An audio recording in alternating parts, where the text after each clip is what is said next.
Well, Venezuela continued its narrative. You would have heard Vice President Rodriguez, whose address to the court was more fit for a political platform than a courtroom. It's a dialogue that they have constructed very carefully and over a long period of time, so it flows. It's a dialogue that is completely biased, completely prejudicial, and interspersed with nationalistic and patriotic fervor, directed obviously to the population of Venezuela. And that has been their narrative from the inception. From the time they began to assert illegality of this arbitral award, since 1962, innumerable occasions would have been presented to them to produce the evidence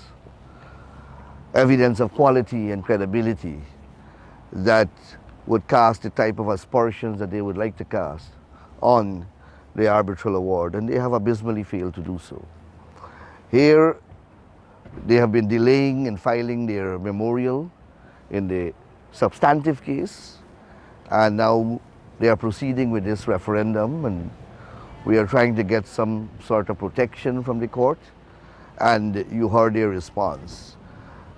They have completely misinterpreted, and I believe deliberately so, what we are seeking here. We are not seeking to stop a legitimate constitutional internal process of a sovereign nation. That's not what we're doing. Their entire presentation was directed on that we are trying to stop Venezuela and the people of Venezuela from expressing their democratic right to participate in a constitutional process authorized by their constitution and authorized by their legal process and democratic procedures. Not at all, we are not doing that. All we are saying that you cannot use your internal constitutional mechanism to ask questions or to demand actions that are going to interfere with the territorial sovereignty of our country and will interfere with issues that are directly for the consideration and determination of this court. So we are asking to rephrase the questions. Ask questions that will not undermine and subvert not only the legal process, but will interfere with our territorial rights and our territorial sovereignty.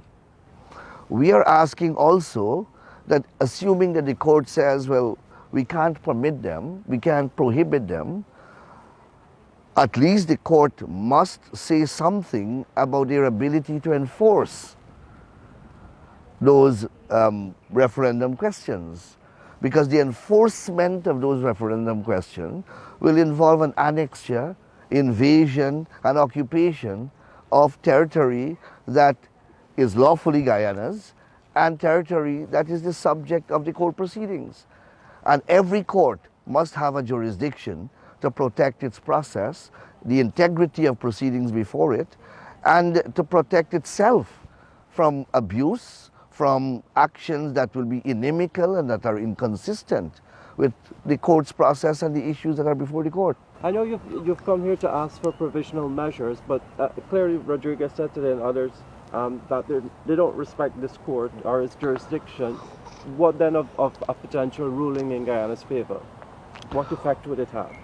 Well, that's quite an unfortunate statement that will have its own ramifications, and those are consequences that will have to be pursued at the international level.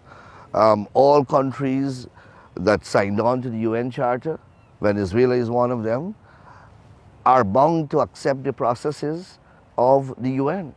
This court is the principal judicial organ of the United Nations. If we are speaking about living in a world of peace, living in a world governed by the rule of law, then countries have to submit themselves, despite the fact that you are sovereign nations. The United Nations was formed where everyone agreed to some extent to submit themselves to the organs, processes, and charter of the United Nations. Now, if Venezuela wants to travel the road of being a rogue nation, well, there are sanctions that will have to flow. And we will have to continue to prosecute our case internationally and at those international fora and seek enforcement support from those international organizations. I don't believe that the world will sit idly by and allow a participant in a court proceedings at this level to, when they lose, to disregard and disrespect the court process. The fact that they have submitted themselves, though unwillingly, I believe make them to be bound by the processes and decisions of the court. Not because a court rules against you, that you disregard the court's process. Countries come to this court every day. Is it fair to the over 170 something countries that have already invoked this court's jurisdiction? And a court case of this type or of any type or most types, you have a winner and a loser. So countries for the last 100 years have been submitting themselves to this jurisdiction. And some of them lose. They accept their loss out of comity, out of international peace, out of international rule of law, and by international law, one expects Venezuela to follow suit. Well, I'm hoping that we will get orders here that would impact what will happen after the referendum takes place. So I would not want to speak speculatively at this point in time, but I'm hoping that the court will make some ruling before the referendum takes place, and that would put me in a position then to answer questions going forward. We are asking for the referendum not to be proceed in the language in which it is expressed. Okay. We are not stopping the referendum. A country is free to hold a referendum. Countries are democratically entitled to consult with their citizens on matters of national importance. This is certainly a national importance for the people of Guyana as well as Venezuela. So Venezuela is in order to have a referendum, I suppose, on this question and many other questions, but not in the manner in which it proposes to do, regarding the way the questions are structured. You can't have a referendum to consult in your country that will require the public support for you to invade and annex my country. At what level of rationality does that make sense? And that's what the referendum seeks to do.